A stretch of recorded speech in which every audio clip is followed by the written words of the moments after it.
在讲解完作文的回答方法之后，我们在这里提供了一题，让大家来综合练习。题目是学习学法的经验。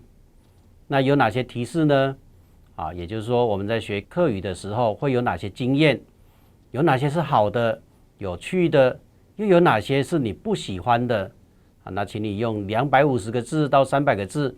写出一篇文章来分享。我们在教学影片的内容有提过，在书写的时候，请务必要用客语的语法跟词汇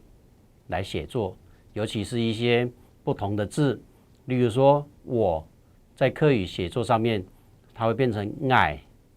所以有一些词汇它会有一些客家特殊的写法的时候，请大家要多多练习。在这里我们仅提供这一个题目，让大家来试看看是否可以在时间之内完成250个字到300个字的文章，请大家自行练习作答咯。